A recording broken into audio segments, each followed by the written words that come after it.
Trafficking in persons and smuggling of migrants are often presented in an overly simplified way. The truth is that both crimes are very complex.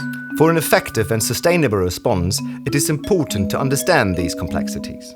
A gender-responsive approach to human trafficking and migrant smuggling takes into account the different needs and circumstances of people of all genders and reveals the complexity of these crimes. This enables us to understand patterns and trends better and adapt our response accordingly. We often hear, "Trafficking in persons affects mainly young women who are always chained in a basement where they are sexually exploited."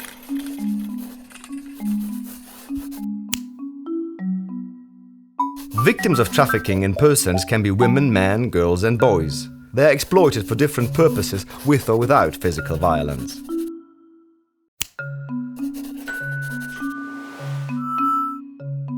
We often hear, "Only young men leave their country and seek the services of smugglers. The migrants then always arrive in overflowing smuggling boats." Most smuggling routes are over land, and some are by air too. Families, women and children are also among these flows.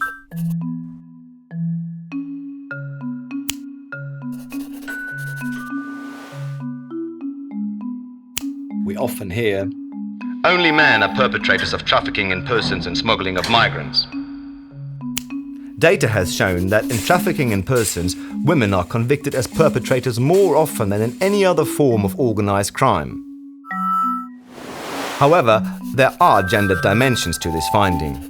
It has been shown that women often do not have any other option than to cooperate with traffickers and smugglers. Furthermore, they might have roles that might make them more exposed to detection.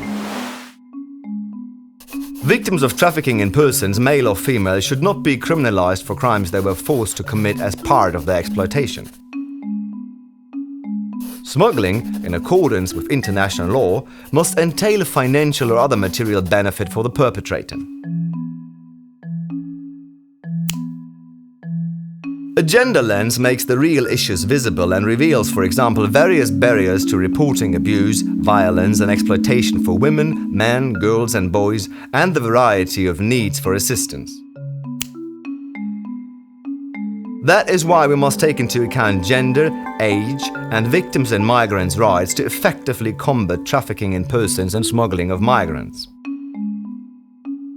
If you would like to know more on the rights of smuggled migrants and victims of trafficking, UNODC has developed 2 university modules on the subject. These tools, which are part of a series of 14 modules, aim to provide academics with a practical-orientated tool to teach different topics related to smuggling of migrants and trafficking in persons.